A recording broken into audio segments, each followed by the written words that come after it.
anak muda itu ada. Selamat datang di podcast Surabaya Mengaji.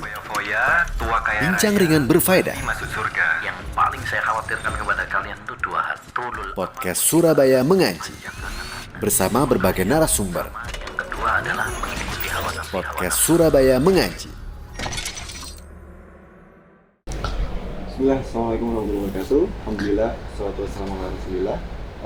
Kami sapa kembali, pemirsa sekalian, selamat datang kembali di lanjutan obrolan santai kita di obrolan santai Surabaya Mengaji. Yang mana tadi di episode pertama atau tema yang pertama sebelum kita break, kita membahas berkaitan dengan apakah semua agama itu sama. Dan ini kita lanjutkan setelah break, ada dua tema yang akan kita bahas, yaitu daging ulama itu beracun, dan juga masukkan anak ke pesantren siapa takut. Nah, untuk pembahasan kali ini kita ke tema yang daging ulama itu beracun terlebih dahulu.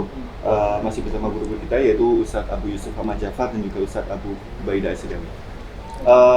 Saya ke Ustadz Abu Yusuf terlebih dahulu, Ustadz. Kita membahas berkaitan dengan ulama terlebih dahulu, Ustadz. Nah, kalau bicara dengan ulama, tentunya mereka-mereka yang ahli ilmu tentu memiliki keutamaan, Ustaz. Nah, apa saja kiranya keutamaan ahli ilmu ini, Ustaz? Nah, Masya Allah. Bismillah, alhamdulillah, salatu wassalamu ala rasulillah wa ala alihi wa sahbihi wa mawalah. Tentunya kalau kita berbicara tentang keutamaan seorang ahli ilmu, ini besar sekali. Ya, disebutkan oleh Allah Subhanahu wa taala. Dan ini paling besarnya keutamaan di dalam surat Ali Imran, ya, bahwasanya Allah Subhanahu wa taala menyandingkan persaksiannya sendiri, yaitu persaksian Allah Subhanahu wa taala, ya, kemudian persaksian para malaikat dan juga persaksian ahli ilmu, ya, tentang bahwasanya tidak ada yang berhak diibadahi melainkan hanya Allah. Syahidallahu annahu la ilaha illahu, ya, wal malaikatu wa ulul ilmi qa'iman bil qist. Ya, bahwasanya tidak ada yang berhak diibadahi melainkan hanya Allah, ya, kemudian itu dipersaksikan oleh para malaikat dan juga orang-orang yang berilmu. Ya, itu sesuatu yang sangat besar sekali. Ya, bagaimana disandingkan begitu loh. Ya, tidak mungkin disandingkan kecuali orang-orang yang mulia, memiliki keutamaan yang besar. Kemudian di antara keutamaan yang lain, yaitu Allah Subhanahu wa taala mengangkat derajat orang-orang yang berilmu. Ya, yarfa'illahu alladziina aamanu minkum walladziina utul ilma darajat. Allah akan mengangkat derajat orang-orang yang beriman dan orang-orang yang diberikan ilmu oleh Allah Subhanahu wa taala beberapa derajat. Ya, kemudian keutamaan-keutamaan yang sangat banyak yang lainnya, sehingga kita harus mengetahui itu, sehingga kita bisa menghormati para ulama, menghormati guru-guru kita, orang-orang yang alim, yang berdedikasi untuk agama Allah Subhanahu wa taala. Ya, karena mereka ini warasatul anbiya. Ya. Al ulama warasatul anbiya. Ulama, kata Nabi, adalah pewaris para nabi. Ya. Tidak mungkin yang mewarisi, ya, warisan Nabi itu kecuali orang-orang yang mulia, yaitu ulama adalah orang-orang yang mulia. Ya, oleh karenanya mereka dimuliakan, mereka dihormati, ya, tidak boleh direndahkan, tidak boleh ambil hak-haknya dan lain sebagainya. Ya. Allah Ta'ala. Ustaz Abu Ubaidah, terkait keutamaan ahli ilmu. Ya, tadi sudah disampaikan oleh beliau, ya, tentang bagaimana Allah mengangkat derajat mereka, bagaimana para ulama itu adalah ahli waris Nabi Shallallahu Alaihi Wasallam, ya, dan banyaklah, ya, keutamaan-keutamaan yang lain. Diantaranya yang ana ingat, ya, hadis Nabi Shallallahu Alaihi Wasallam, ya, di mana beliau mengabarkan Inna Allaha wa malaikatahu wa ahlas samawati wa ahlal ard la yusalluna ala mu'allimin nasil khair hatta al-huti fil bahar wa hatta an-namlati fi juhriha. Sesungguhnya Allah SWT, penduduk langit, penduduk bumi, itu semuanya mendoakan untuk orang-orang yang mengajarkan kebaikan. Ya, para ulama mengajarkan kebaikan. Ya, didoakan oleh Allah, didoakan oleh para malaikat, didoakan oleh seluruh penduduk langit dan penduduk bumi. Sampai-sampai, kata Nabi, ikan-ikan di lautan. Berapa jumlah ikan di laut coba, ya kan? Kemudian semut-semut di sarangnya, mereka mendoakan. Subhanallah. Ya, makanya pernah, ya, disebutkan oleh Syekh Sulaiman Ar-Ruhaili. Beliau salah satu syekh kita. Beliau pengajar di Masjid Nabawi, ya. Sering ke Indonesia, daurah. Beliau pernah mengatakan dalam bukunya itu sifat Sarah Al-Wasiyatus Sughra karya Syekhul Islam Taimiyah. Kata beliau, ada pernah salah satu guru saya menasihati saya, wahai Sulaiman, jangan kamu menjadi orang yang lebih hina daripada binatang. Terus dia bilang, ya, kok bisa? Gimana maksudnya orang lebih hina dari binatang itu? Yaitu, tatkala kamu merendahkan ulama, menghina ulama. Kalau kamu menghina ulama, merendahkan ulama, berarti kamu lebih rendah daripada binatang. Kenapa demikian? Karena Nabi bersabda tadi, bahwasanya para malaikat, penduduk langit dan bumi saja mendoakan kebaikan. Bahkan ikan-ikan, ikan hewan nih ya. Kemudian semut-semut mendoakan kebaikan. Kalau hewan saja mendoakan kebaikan, memuliakan para ulama, kemudian ada orang yang merendahkan para ulama, berarti lebih rendah dari binatang tuh. Ya, lebih rendah dari binatang. Maka jangan sampai kita ini lebih rendah lah daripada binatang ya. Kita harus menghormati para ulama. Kita harus mendoakan kebaikan untuk para ulama. Jangan sampai menghina para ulama, melecehkan, merendahkan para ulama. Naudzubillah, jangan. Ya, subhanallah, dalam agama Islam ini jangankan merendahkan ulama ya, merendahkan binatang saja itu nggak boleh loh. Merendahkan binatang itu nggak boleh. Ada hadis dalam riwayat Abu Dawud itu, la tasubuddik fa innahu yukidhukum lis-shalah. Jangan kamu mencela adik. Adik itu ayam jago. Jangan kalian mencela dia. Ya. Karena dia itu punya jasa. Jasanya apa? Membangunkan kalian sholat subuh. Kan berkokok dia kan, alarm gratis tuh. Ya. Dia punya jasa membangunkan kalian untuk sholat. Kalau kita dilarang oleh Nabi SAW menghina ayam jago, apalagi para ulama yang jasanya tentu lebih besar daripada ayam gitu. Jadi bahkan kalau dia cuma membangunkan untuk sholat saja, jasanya para ulama membangunkan kita dari kelalaian kita, ya, bukan hanya untuk sholat saja, kelalaian kita semuanya ini banyak ya. Kita ini kan banyak yang lalai. Para ulama mengingatkan kita. Intinya para ulama ini orang-orang pilihan, ya. Pilihan mereka orang-orang yang hebat, orang-orang yang mulia di sisi Allah Subhanahu wa taala, maka kewajiban bagi kita adalah memuliakan kepada mereka, ya, beradab kepada mereka, mendoakan kebaikan untuk mereka, ya, jangan sampai mencela mereka dengan tetap masih dalam koridor, dalam artian jangan sampai juga karena alasan memuliakan para ulama kemudian kita berlebih-lebihan. Ya, sampai mengkultuskan misalkan, ya itu juga nggak boleh. Makanya sikap kita kepada para ulama itu tengah-tengah. Merendahkan nggak boleh, menghina para ulama, ya, menghina para ulama nggak boleh. Tapi mengkultuskan para ulama, ya, berlebih-lebihan kepada para ulama itu juga nggak boleh. Sikap kita tengah-tengah, kita hormati para ulama kita beradab baik kepada mereka. Ya, tidak mencela mereka, tapi jangan berlebih-lebihan kepada mereka. Ya, dalam agama Islam sendiri, apakah ada anjuran, Ustaz, atau mungkin perintah untuk menghormati guru ini, Ustaz? Dan apakah di zaman para salaf dahulu, itu apakah ada contoh mereka-mereka dalam menghormati guru ini, Ustaz? Oh, saya lagi. Nanti Nah, jelas dalam sebuah hadis Rasulullah SAW mengatakan laisa minna man lam yujil kabirona, ya, walam yarham soghirona, ya, kemudian walam ya'rif li'alimina haqqahu, ya, itu ada ziyadah dari Ubadah bin Samit, ya. Hadis yang sebelumnya itu dari Abdullah bin Amr bin As. Jadi bukan golongan dari kami, ya, intinya bukan ajaran kami, ya, orang-orang yang tidak memuliakan orang-orang yang besar, orang-orang tua, ya. Kemudian juga tidak merahmati, menyayangi anak-anak muda, ya.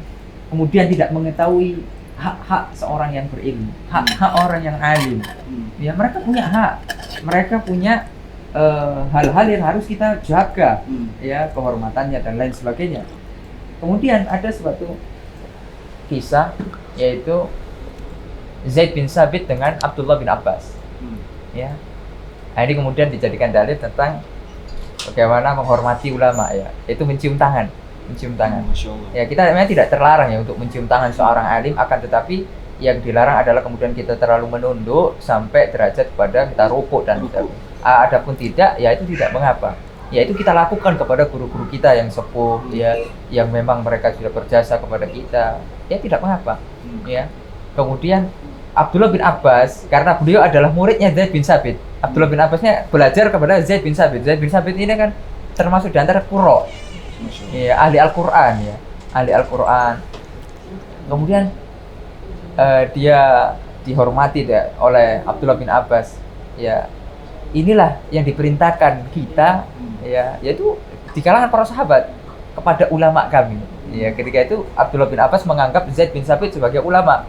Lalu Zaid bin Sabit membalas lagi, ya. Kemudian juga mencium tangan Abdullah bin Abbas. Beginilah diperintahkan kita untuk menghormati ahli bait Nabi Muhammad SAW. Abdullah bin Abbas ahli bait, ya, sepupu dari Rasul Shallallahu Alaihi Wasallam. Yaitu tentang bagaimana zaman dulu saling memuliakan, saling menghormati, ya. Ya asalkan tadi ada rambu-rambunya, tidak boleh melampaui batas, ya. Al-ghulu, ya itu tidak bagus, ya. Khairul umur awsatuha, ya. Itu sebaik-baik perkara itu yang pertengahan, ya, kita tetap memuliakan dan juga tidak berlebihan sampai menganggap guru kita maksum misalnya, ya. Misalnya antum menganggap saya Ustaz maksum, itu tidak boleh. Saya gagal mendidik antum misalnya, nggak boleh itu, ya. Tidak ada yang maksum kecuali Rasulullah SAW, ya. Tetap kita hormati, ya. Begitu juga kita menghormati para a'immah al-arba'ah, kemudian ulama-ulama setelahnya. Kita hormati semua mereka, ya. Akan tetapi mereka juga manusia, kadang ada hilafnya, ada salahnya, ya. Akan tapi juga kita tidak mencela kehormatannya, kemudian pribadinya tidak, ya. Kemudian juga ketika kita misalnya tidak menerima pendapat salah satu ulama, bukan berarti kita melecehkan mereka, tidak, ya. Akan tapi ya memang kita mencari yang, ya, kita berusaha mencari yang lebih dekat kepada kebenaran, gitu, ya. Allah Ta'ala. Ya. Ustaz Abu Beda, gimana Ustaz? Ya. Anjuran untuk menghormati guru. Betul. Kita dianjurkan untuk menghormati para ulama, ya, karena tadi mereka itu kan ahli, tadi waris Nabi SAW, mereka dimuliakan oleh Allah SWT. Seorang Muslim itu kecintaannya mengikuti kecintaan Allah SWT. Kalau Allah mencintai seseorang, ya kita cintai, gitu. Kalau Allah membenci seseorang, ya kita benci. Nah, para ulama dicintai oleh Allah SWT, dicintai oleh Nabi Muhammad SAW. Maka kita pun, ya, cinta kepada para ulama. Ya, kata Nabi SAW, "Awsakurul iman al-hubbu fillah wal bughdu fillah." Ikatan iman yang paling kuat itu adalah cinta karena Allah dan benci karena Allah SWT. Maka ketika kita mencintai para ulama, niatkan kita mencintainya karena Allah Subhanahu wa Ta'ala. Karena Allah yang nyuruh, gitu. Karena Allah Subhanahu wa Ta'ala yang nyuruh. Kita aja diperintahkan untuk menghormati sesama muslim secara umumnya, secara umum. Apalagi para ulama. Ya, logikanya sederhananya kan gitu. Yang umum, yang biasa saja kita diperintahkan, ya, nggak boleh mencela, nggak boleh merendahkan. Apalagi para ulama. Tentu derajatnya lebih besar, penghormatan kita porsinya lebih besar kepada mereka. Tapi dengan catatan tadi, yaitu tidak boleh sampai pada taraf berlebih-lebihan. Ya, kita tengah-tengah. Tidak boleh sampai fanatik kepada mereka, ya, menjadikan ucapan-ucapan mereka itu maksum seperti Al-Quran dan hadis, ya, itu nggak boleh. Karena para ulama, mereka juga manusia, bisa benar, bisa salah. Makanya kata Imam Malik, kullun yu'khad min qawli wa yutrak illa sahiba hadzal qabr. Setiap orang itu pendapatnya bisa diterima dan ditolak, kecuali pemilik kubur ini, yaitu Nabi Muhammad Sallallahu Alaihi Wasallam. Ya, dan penghormatan kepada ulama, penghormatan kepada ustadz atau dai, itu salah satu kunci mendapatkan ilmu.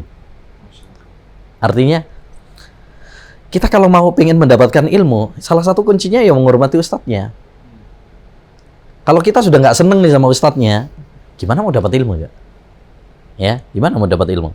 Makanya dalam ilmu hadis itu, dalam ilmu hadis ada sebuah hadis yang dikenal oleh para ulama dengan namanya hadis musalsal bil awaliyah. Hadis musalsal bil awaliyah. Apa ya hadis musalsal bil awaliyah? Itu hadis yang pertama kali dipelajari dan diajarkan. Ini kalau kita belajar hadis, itu para ulama menjadikan hadis ini pertama kali dipelajari dalam ilmu hadis dan pertama kali diajarkan. Ya, yaitu hadis apa? Irhamu man fil ardi yarhamkum man fis sama. Sayangilah yang di muka bumi, niscaya Allah Subhanahu wa taala yang di atas langit akan sayang kepada kalian. Artinya kenapa para ulama menjadikan hadis ini yang dipilih gitu ya? Kan hadis banyak. Kenapa hadis ini yang dipilih sebagai hadis pertama kali? Karena ilmu itu dibangun di atas cinta, kasih sayang. Kita nggak akan dapat ilmu kalau kita nggak seneng sama ustadz kita, sama pengajar kita, kan gitu. Makanya dulu para ulama sangat hormat kepada guru mereka, bukan hormat yang berlebihan ya, tapi hormat yang sesuai dengan kadar, sesuai dengan kedudukan guru mereka. Mereka mendoakan kebaikan, mereka menutup aib, ini beradab banget, ya, sebagaimana disebutkan dalam kitab-kitab adab, ya, akhlak para penuntut ilmu dijelaskan. Salah satu yang menarik, ya, mungkin sekedar satu contoh saja. Imam Ahmad bin Hanbal itu beliau termasuk salah satu yang belajar kepada Imam Syafi'i. Sehingga kalau kita lihat biografinya, salah satu muridnya Imam Syafi'i itu daftarnya salah satunya Imam Ahmad bin Hanbal. Ya. Beliau pernah mengatakan sebagaimana diriwayatkan oleh anaknya Abdullah, saya ya tidak pernah melupakan ya Imam Syafi'i dalam doa-doa saya. Jadi ini salah satu adab ya, terutama kepada para ulama, yaitu apa? Kita mendoakan. Ya, karena ulama telah berjasa besar kepada kita. Kita doakan mereka. Dan itu yang dianjurkan, ya, yang diajarkan kepada kita. Setiap kali disebut nama para ulama, kita doakan. Misalkan berkata Syekh Al-Albani, kita doakan rahimahullah, semoga Allah merahmatinya. Berkata Syekhul Islam Taimiyah, rahimahullah. Itu salah satu wujud kita, kecintaan kita kepada para ulama. Ya, di antara wujud kita juga kecintaan kita kepada para ulama, penghormatan kita kepada para ulama, yaitu dengan kita mengambil ilmu dari mereka. Ya, jangan ngaku-ngaku cinta kepada ulama tapi nggak mau ngambil ilmu dari dia, diambil yang sesuai hawa nafsunya saja. Ini banyak nih, ngaku-ngaku bermadzhab Syafi'i misalkan, tapi yang diambil ya cuma yang sesuai dengan dia saja, yang nggak sesuai dengan dia nggak diambil. Nah, itu bukan kriteria penghormatan kepada para ulama. Ahlul ilmi yaktubuna ma lahum wa ma alaihim, wa ahlul ahwa la yaktubuna illa ma lahum. Ya, kata sebagian ulama salaf, ahlul ilmi itu mereka menulis, mencatat yang sesuai hawa nafsu dan yang tidak sesuai. Karena tujuan kita ini ya adalah untuk mengikuti Quran dan hadis, bukan selera-seleraan gitu. Enggak. Kemudian juga di antara bentuk penghormatan kita kepada para ulama, membela mereka. Membela mereka. Ketika ada seorang ulama yang dihujat secara dusta, bukan kita fanatik buta loh ya, bukan. Kalau misalkan ada yang mencela para ulama, kan banyak tuh ya, celaan-celaan kepada para ulama, ya, terutama kepada Syekhul Islam, kepada Syekh Muhammad bin Abdul Wahab, ya, kalau ulama-ulama belakangan seperti Syekhul Albani, ini 3 ulama yang paling banyak diserang. Diserang. Kewajiban bagi kita adalah membela kehormatan mereka. Yang kenapa demikian? Karena harus kita pahami, celaan-celaan mereka ini kepada para ulama, tuduhan-tuduhan dusta kepada para ulama, sejadinya bukan menyerang pribadi. Ini yang harus dipahami. Mereka sebenarnya mengincar yang lebih daripada itu, yaitu dakwah yang dibawa, ilmu yang diajarkan. Jadi orang yang mencela Syekhul Islam Taimiyah, atau orang yang menyerang Syekh Muhammad bin Abdul Wahab, orang yang merendahkan Syekhul Albani, itu pada dasarnya bukan menyerang pribadinya Syekh Albani atau menyerang pribadinya Ibnu Taimiyah. Mereka sedang menyerang dakwah atau ilmu yang disebarkan oleh Ibnu Taimiyah. Seakan-akan mengatakan, segini loh Ibnu Taimiyah kayak gini, nggak usah diambil ilmunya. ya Syekh Albani ini kayak begini, ya selevel sama mahasiswa 2 aja, ya semester 2 takhrijnya, ya kira artinya kalimat-kalimat yang sifatnya merendahkan itu tujuannya apa? Supaya ilmu Syekh Albani, ilmu Syekh nggak diambil. Nah ini yang maka kewajiban bagi kita membela. Man dabba an irdi ahi, ya kata Nabi SAW, siapa yang membela kehormatan saudaranya, maka Allah Subhanahu wa taala akan menyelamatkan dia dari siksa neraka. Jadi itu membela saudara kita loh, apalagi kalau membela ulama gitu kan. Ya, jadi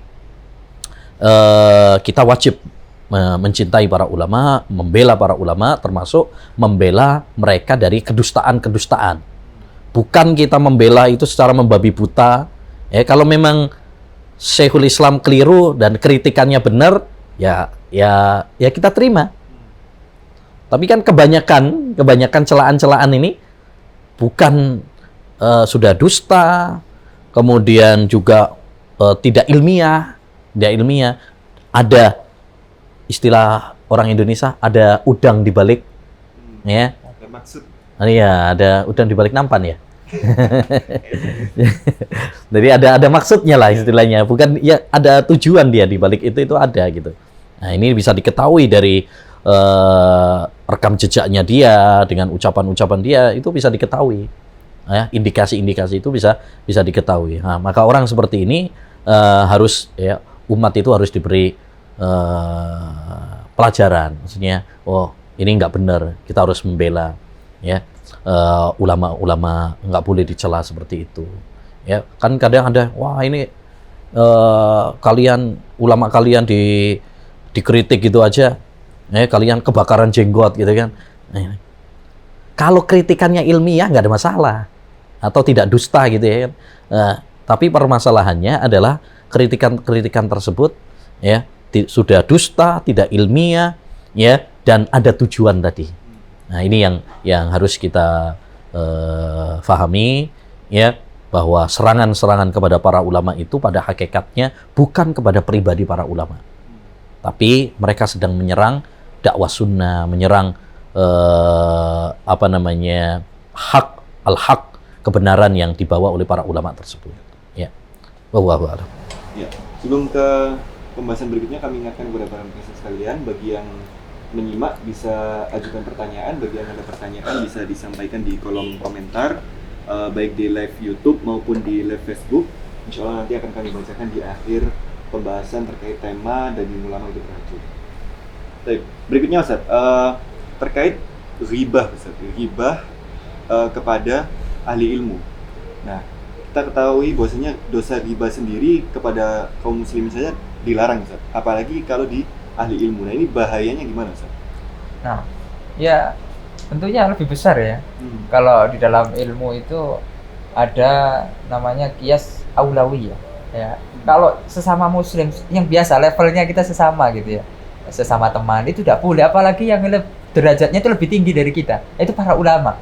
Itu lebih dosa besar lagi, lebih tidak boleh lagi. Ya, wala ya kita ba'tukum ba'ta. Ya, tidak boleh kita menggibahi, ya, sesama kita, tidak boleh, yaitu membicarakan keburukan. Kalau orang itu mendengar kemudian orang itu tidak menyukai, tidak boleh, ya. Oleh karenanya Al-Imam Asy-Syaukani di dalam kitabnya Fathul Qadir, ya, mentafsirkan ayat ini, ya. Kemudian daging kita sesama manusia ini kan haram untuk dimakan, ya. Daging manusia ini haram loh dimakan, ya. Lebih haram lagi kehormatannya. Ya, dagingnya itu haram, tapi kehormatannya lebih haram. Itu selevel manusia biasa, kayak kita sama teman, sama kawan-kawan. Apalagi kalau derajatnya lebih tinggi dari kita, para ulama, guru-guru kita, subhanallah.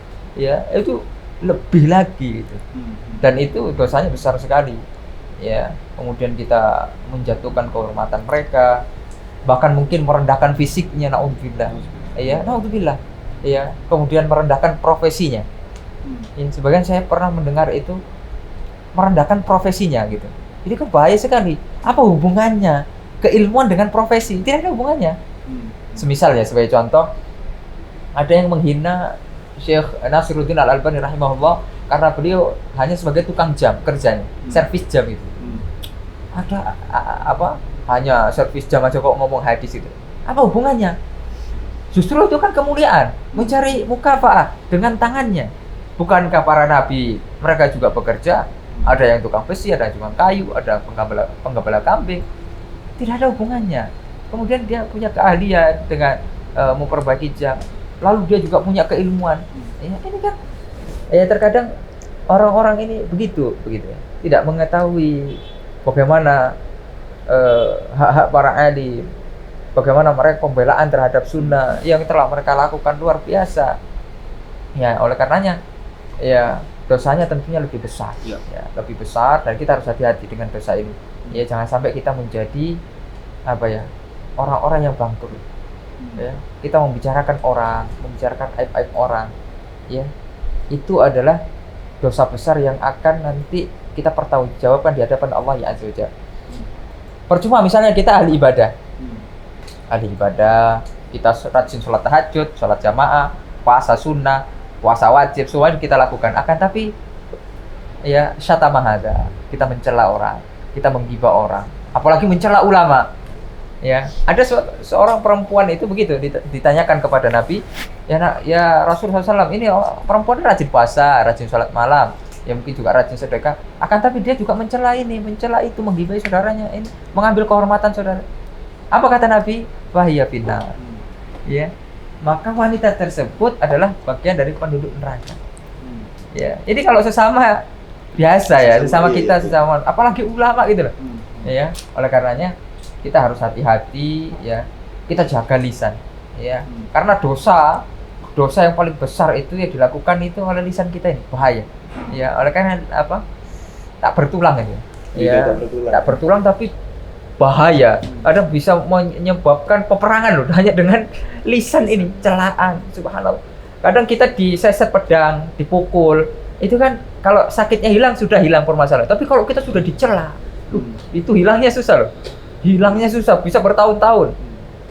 Ya mungkin kita mengetahui lah ya, beberapa dari sebagian kita demikian. Kita kemudian dirusak kehormatan kita, padahal mungkin itu pernah mengajari ilmu kepada kita, kemudian kita pernah mengajari ilmu kepada dia, kemudian dirusak kehormatan kita. Tentunya akan ada asar gitu. Mungkin sampai bertahun-tahun belum bisa hilang itu. Ya, oleh karenanya ya hati-hati gitu. Ya. Mungkin belum bisa menambahkan. Ya, itu tadi kalau menghibah ulama, Ustaz. Kalau mengolok-olok ulama, mungkin Ustaz Abu Beda gimana, Ustaz? Bahayanya. Ya tadi, sesuai judul ya. Ya. Daging ulama itu beracun. Itu diambil dari ucapan salah seorang ulama, Ibnu Asakir ya, dalam kitabnya Tabyin Kadhibil Muftari, pembelaan kepada Imam Abul Hasan Al-Asy'ari. Itu beliau di awal-awalnya mengatakan seperti itu. I'lamu rahimakumullah anna luhumal ulama masmuma. Ketahuilah semoga Allah merahmati kalian bahwa daging para ulama itu beracun. Wa adatu wa fi hadki muntakisihi maklumah. Dan sunnatullah bahwa Allah SWT akan membongkar setiap orang yang mencela para ulama. Apa sih maksudnya daging para ulama itu beracun? Ya, ucapan para ulama, daging para ulama beracun. Kita kalau misalkan makan daging yang beracun, ya apa? Mati, ya kan gitu ya? Mati. Begitu juga orang kalau sudah mencelah ulama, maka Allah SWT akan binasakan. Allah akan matikan hatinya sebelum Allah matikan badannya. Jadi ini sangat berbahaya, makanya sangat berbahaya sekali, yaitu mencela para ulama. Berbahayanya untuk dirinya. Kalau untuk ulama yang dicela nggak ada masalah, ya nggak ada masalah. Itu ibarat kata penyair, ya natihal jabalil ali liyaqlimahu asfik ala ra'si la tusfik alal jabali. Wahai orang yang pengen nabrak gunung yang tinggi, kasihani kepalamu, jangan kasihan sama gunungnya. Jadi orang-orang yang pengen mencela Syekh Albani, Ibnu Taimiyah atau Muhammad bin Abdul Wahab, kasihani kepala kalian, gitu.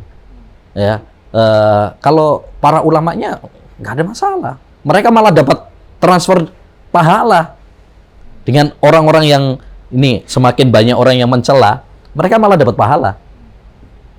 Karena sebagaimana dalam hadis itu ya tentang al-muflis itu orang yang bangkrut itu adalah orang yang di dunia sholat, puasa, sodako, tapi dolim kepada ini. Nanti di akhirat itu pahala-pahala dia akan berikan kepada orang yang dia dolimi.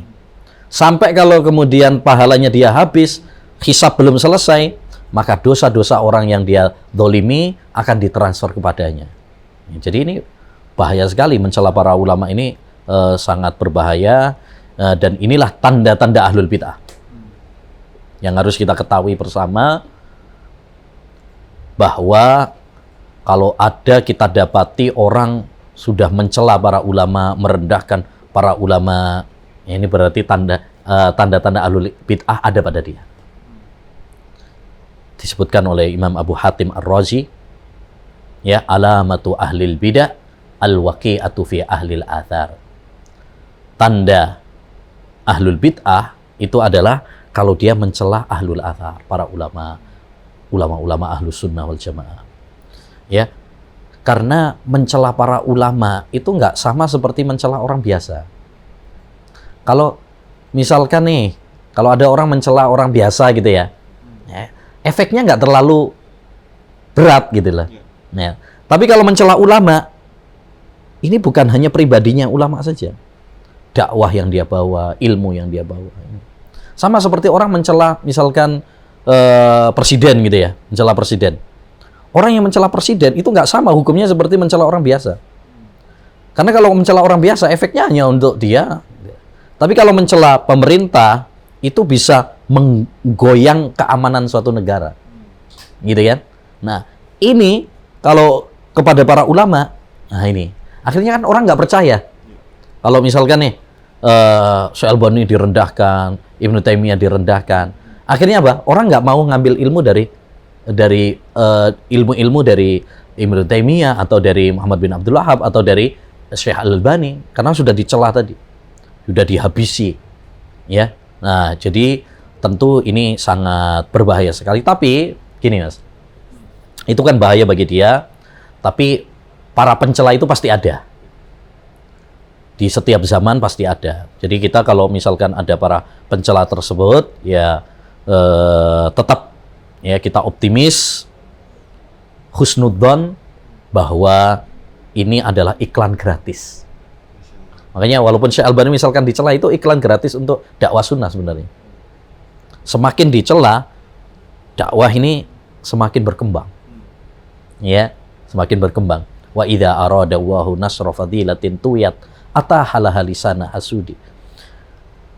Kalau Allah ingin menyebarkan suatu kebaikan, itu Allah sebarkan lewat lidah-lidah para pendengki itu. Jadi justru dengan lisan-lisan para pendengki ini tersebarlah kebaikan-kebaikan Syekh Albani, Syekh bin Baz, Syekh Ibnu Taimiyah. Bikin orang penasaran tuh. Orang penasaran. Terus juga ketika ada orang yang mencela, pasti akan ada yang membela. Ada yang membela.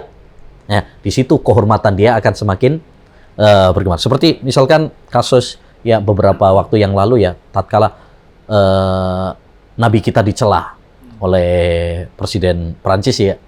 Oh iya. Ya kan? Dicela. Akhirnya apa? Lihat umat Islam bagaimana luar biasa, sampai ada pemboikotan gitu kan. Sampai berapa Prancis saat itu langsung ya down ekonominya ya kan. Ya. Dan di sini juga lihat ketika kemarin ada beberapa waktu yang lalu ada yang berani menghina Syekh Albani, merendahkan Syekh Albani. Lihat bagaimana orang-orang yang cinta kepada sunnah ya membela Syekh Albani rahimahullah subhanahu wa ta'ala, sehingga dengan demikian semakin mengharumkan nama Syekh Albani rahimahullah ta'ala. Jadi intinya celaan atau mengolok-olok udah jelas lah bahwa itu adalah dosa besar, ghibah dosa besar, mengolok-olok tadi sudah kita sampaikan ya. Jangankan mengolok-ngolok ulama, ngolok-ngolok ayam aja nggak boleh loh, apalagi ulama gitu kan ya. Dan ini efeknya bukan hanya pribadi para ulama itu sendiri, tapi ilmu yang dibawa, dakwah yang dibawa ya. Makanya sangat berbahaya sekali celaan-celaan kepada para ulama. Orang yang mencela para ulama harus taubat kepada Allah Subhanahu wa taala sebelum Allah cabut nyawanya, ya harus bertobat kepada Allah SWT. Ya mudah-mudahan Allah menerima tobat dia. Ya, tapi kalau nggak bertobat, ya nanti totalannya di akhirat nanti.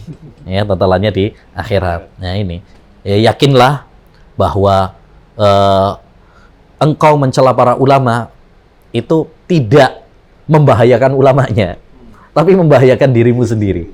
Ya, di dunia, ya semakin dihinakan oleh Allah SWT, apalagi nanti di akhirat. Ya, wallahu a'lam. Ya, sekarang Ustaz, jadi begitu pemirsa sekalian, pembahasan di tema yang kedua ini, daging ulama itu beracun. Jadi memang untuk yang tema kedua ini lebih ke membahas berkaitan dengan bahaya menghibah atau mengolok-olok ulama seperti yang tadi disampaikan oleh Ustaz Abu Ubaidah dan Ustaz Abu Yusuf. Mungkin ada pertanyaan, tim? Bima.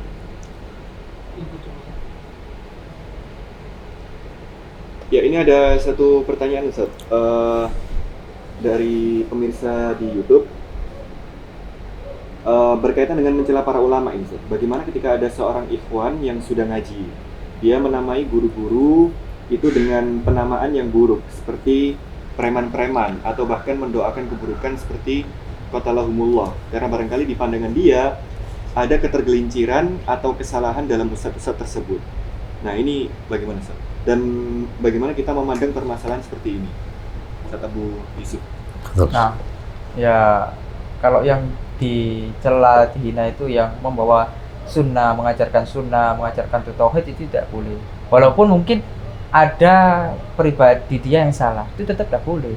Sampai seperti apa preman-preman itu kan buruk ya. Tidak boleh. Itu kita harus jaga lisan ya. Meskipun mungkin kita berbeda dalam pandangan ijtihad misalnya, ya beberapa hal kita mungkin berbeda, tetap kita harus menghormati loh. Ya, asalkan yang dibawa adalah tauhid. Ya, ini saya juga menyarankan kepada kawan-kawan jangan memakai bahasa-bahasa yang seperti itu, apalagi kemudian sampai mengatakan qatalahumullah, itu kan berbahaya sekali. Ya kan. Ya, takutlah itu akan kembali kepada diri kita ya.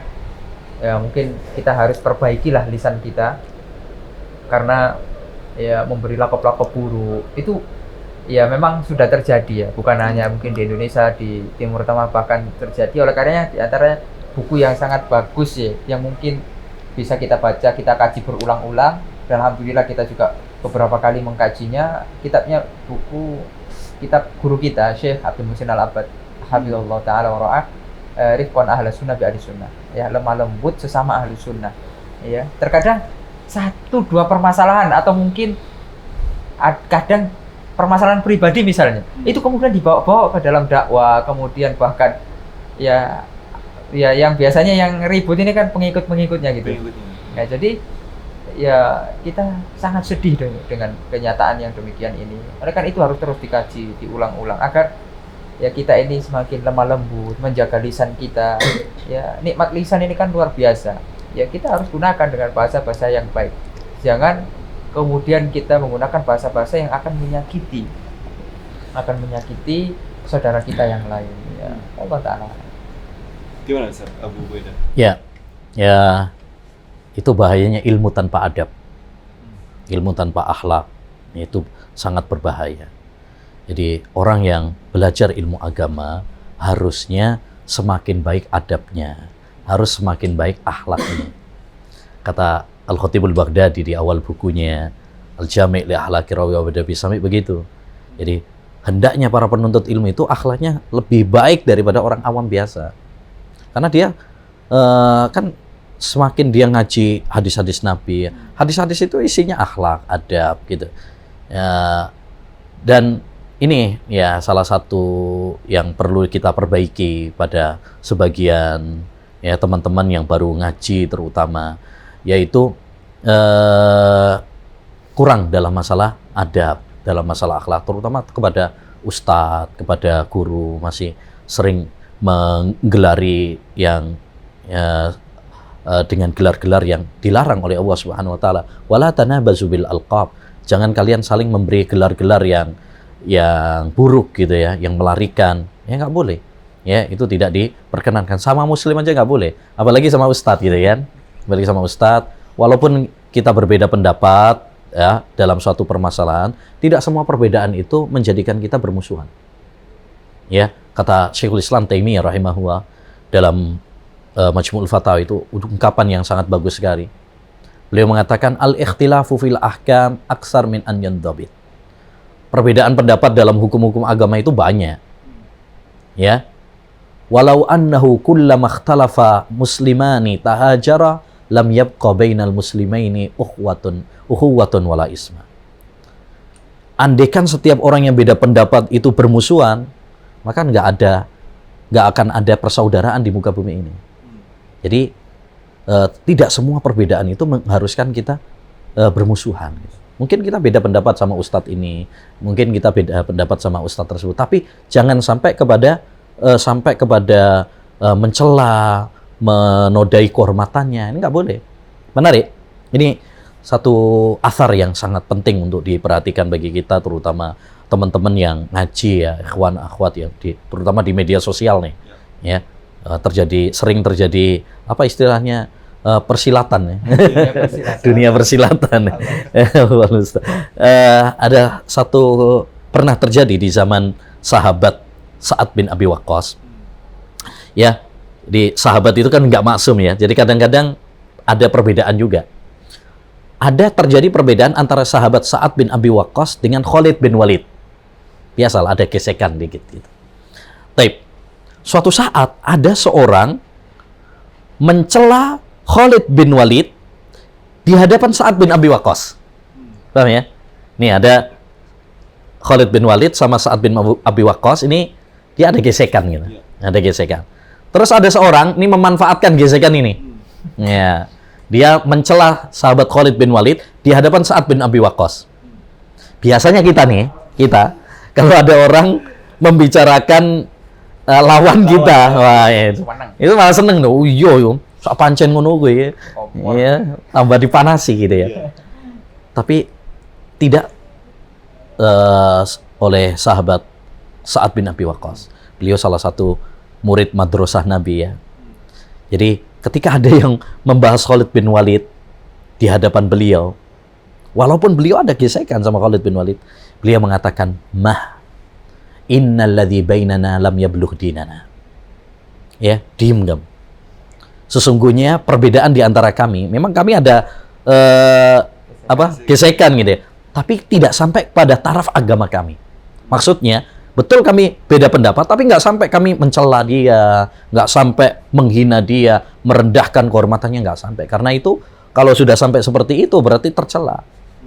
Perbedaan itu, kalau perbedaan masalah-masalah yang ijtihad, itu wajar, biasa. Tapi kalau sudah sampai mencela, menghina, ini nggak boleh. Bahkan walaupun yang tadinya beda pendapat dalam masalah-masalah yang boleh, tapi kalau sudah sampai pada taraf mencela, itu berarti udah perbedaan yang tercela itu. Jadi intinya begini, ini fenomena yang banyak terjadi, yaitu teman-teman ya karena beda pendapat dengan satu ustadz atau yang lain, akhirnya gampang menggelari atau menghina, menjatuhkan ustadz yang lain. Ini suatu kekeliruan yang harus diperbaiki. Salah satunya yang harus kita perbaiki adalah akhlak kita. Syekhul Islam Taimiyah pernah mengatakan, jika ada ya perbedaan di antara ustadz-ustadz kita, ya di antara ustadz-ustadz kita, maka tidak boleh bagi kita untuk membela salah satunya, ya kecuali di atas dasar ilmu. Kita harus tahu dulu permasalahannya apa, ya sehingga kita membelanya bukan karena guru, tetapi karena kebenaran. Ya, kalau kita hanya karena guru berarti fanatik dong. Jadi intinya ya seperti itu. Terus satu juga mungkin saya ingin nasihatkan juga kepada teman-teman, ya jangan menyibukkan tadi dunia persilatan di media sosial. Ya, jadi habisin waktu. Kita ini banyak yang hal-hal yang bermanfaat lah, belajar ilmu agama. Ini kadang rame dunia persilatan, dia nggak tahu belajar, nggak tahu belajar. Ya, tapi kalau sudah bahas masalah ustadz tahdir sana tahdir sini, semangat. Kalah Yahya bin Ma'in, kalah Ali bin Madini, kalah Imam Bukhari, Imam Ahmad bin Ambal. Kalau sudah bahas seperti itu. Tapi kalau kita tanya masalah masalah-masalah agama, masalah haji, masalah warisan nggak ngerti dia. Nahu sorof nggak ngerti, ya kan? Ini musibah, ini fakta pada zaman kita sekarang. Jadi sibukkan dengan hal-hal yang bermanfaat. Ya, salah satu ini faedah, Ustadz. Dulu sebelum Anda pulang, Anda itu minta nasihat ke Syekh itu ya. Ya, Masya Allah, saya ingat sampai sekarang. Jadi saya minta nasihat sama Syekh saya, namanya Syekh Sami Suhair ini. Beliau sekarang Hay'ah Kibar Ulama, ya, salah satu anggota Dewan Ulama besar di Saudi, juga ngajar di Masjidil Haram, Masjid Nabawi sekarang. Menantunya Syekh Utsaimin, ya. Beliau berpesan pada Ana ketika Ana mau pulang waktu itu. Pertama, istaghil bima yanfa'u. Sibukkan dengan yang bermanfaat. Ya. Sama yang kedua, wala tastaghil bil fitan. Gak usah sibuk dengan fitnah-fitnah. Maksudnya masalah-masalah ini. Ya. Wallahu alam, subhanallah ya, apa namanya, feelingnya seorang syekh ya. Ya, mungkin nggak tahu, beliau tahu dunia persilatan di Indonesia atau gimana gitu ya. Ini padahal dulu gitu. Ana pulang tuh 2008 ya. 2008. Tapi pesannya beliau seperti itu. Ya, artinya, dan benar kan, kita maksudnya jumpai banyak yang menyibukkan dengan itu. Dengan nasihat beliau, alhamdulillah. Karena sekarang kalau ada yang ini nggak pernah ngeladenin. Dulu awal-awal suka meladenin tuh ya. Suka yang, tapi nggak ada manfaatnya juga. Malah bikin panas hati, ya udahlah. Ya, jadi kita sampaikan, kalau diterima alhamdulillah, kalau enggak ya udah biarin. Ya, itu aja. Wallahu a'lam. Baik, sekarang Ustaz. Baik, pemirsa sekalian, itu dia pembahasan kita berkaitan dengan tema daging ulama itu beracun. Jadi tadi sudah dibahas berkaitan dengan bahayanya kita menghibah atau mengolok-olok para ulama, dan insya Allah pembahasan kita akan ke pembahasan yang terakhir, yaitu berkaitan dengan pesantren. Jadi kita break berkisaran 2 menit untuk tim mempersiapkan untuk tema berikutnya. Jadi semoga bermanfaat. Kita break terlebih dahulu.